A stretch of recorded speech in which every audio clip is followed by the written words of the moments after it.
வந்துட்டீங்களா? சாரி, நீங்க வந்தது கூட தெரியாம நான் கொல்கட்டை சாப்பிட்றதுல பிஸியா இருக்கேன். ஏன்னு கேக்குறீங்களா? கொல்கட்டை நானே செஞ்சது. சும்மா ஒண்ணும் இல்லைங்க, அம்மா செய்யற மாதிரி தான் இருக்கு. ஏன் தெரியுமா? எஸ்விஎஸ் கொல்கட்டை மாவுல செஞ்சது. ஆமா, விநாயகர் சதுர்த்தி வருதுல, அப்ப எல்லா வீட்லயும் கண்டிப்பா கொல்கட்டை செய்வாங்க. 100% டேஸ்டி, 100% ஹெல்த்தி, சூப்பரா இருக்கும், வேற லெவல்ல இருக்கும். 4 தலைமுறையா இருக்காங்க. உங்கள் ஆரோக்கியம் எங்கள் சந்தோஷம். எஸ்விஎஸ் கொல்கட்டை மாவு.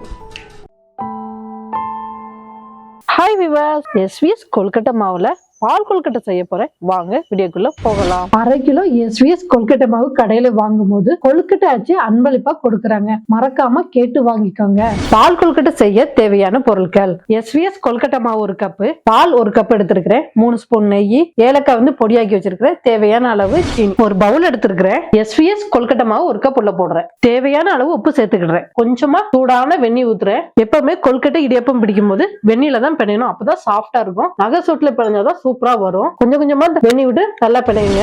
1 ஸ்பூன் நெய் விட்டுக்கிடுறேன், ஏன்னா கையில ஒட்டாம இருக்கிறதுக்காக 1 ஸ்பூன் நெய் விடுறேன். நெய் விட்டு நல்லா பிணைஞ்சுக்கிடுறேன். மாவு நல்லா கொல்கட்டை மாதிரி நல்லா பிணைஞ்சு வச்சுட்டா இதான் பதம். இது சப்பாத்தி பதத்துக்கு நல்லா பிணைஞ்சுக்கணும். இனி நம்ம கொல்கட்டை செய்வோம். 2 கையிலயும் நல்லா நெய் தடவிக்கிங்க, ஏன்னா ஒட்டாம இருக்கணும். சின்ன சின்ன பாலா உருட்டி போடணும். வெடிப்பே இல்லாம நல்லா உருட்டணும், அப்பதான் நல்லா வேகும்.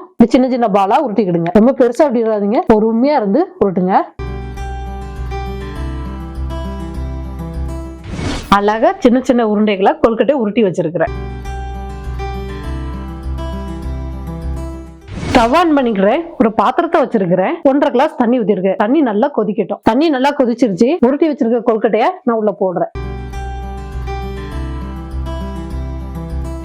போட்டுட்டு 2 மினிட்ஸ் அப்படியே விட்டுருங்க. கிளறி விட்டுறக்கூடாது, எதுவுமே பண்ணக்கூடாது. ஏன்னா வெந்நில போடும் போது கொல்கட்டை உடைஞ்சிரும். அதனாலதான் 2 மினிட்ஸ் எதுவுமே பண்ணக்கூடாது. வெயிட் பண்ணுங்க. அதுக்கப்புறம் 2 மினிட்ஸ்க்கு அப்புறம் நல்லா வெந்துரும். அப்புறம் நம்ம கிளறி விட்டா தனித்தனியா ஒவ்வொரு பீஸா வந்துடும். 5 மினிட்ஸ் அவியட்டும். அப்புறம் நம்ம ஏலக்காய் பொடி போடலாம். 5 நிமிஷம் இப்ப நல்லா வெந்துருச்சு. நான் ஏலக்காய் பொடி கொஞ்சம் தூவிக்கிடுறேன் வாசனைக்காக. ஜீனி தேவையான அளவு சேர்த்துக்கிடுறேன். அப்புறம் நல்லா கிளறி விட்டுக்கிடுறேன். ஒரு 10 நிமிஷம் நல்லா வேகட்டும். 10 நிமிஷம் நல்லா வெந்தாதான் கொல்கட்டை சாஃப்டாவும் சூப்பராவும் இருக்கும். எவ்வளவு வேக விடுறோமோ அவ்வளவு அளவுக்கு டேஸ்ட் சூப்பரா இருக்கும். ஜீனி போட்டதுக்கு அப்புறம் கொதிச்சு நல்லா முறையா வரும். நல்லா கிளறி விட்டுட்டே இருங்க.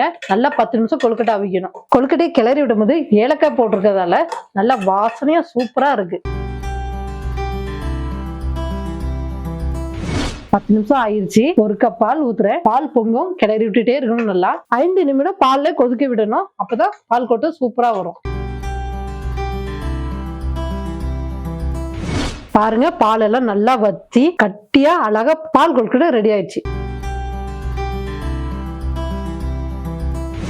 20 நிமிஷத்துல வீட்டுல எளிமையா இந்த கொல்கட்டையை செய்யலாம். விநாயகர் ஸ்பெஷல் கொல்கட்டையா இந்த பால் கொல்கட்டை செஞ்சிருக்கிறேன். நீங்களும் வீட்டுல செஞ்சு பார்த்துட்டு கமெண்ட் பண்ணுங்க. நன்றி, வணக்கம்.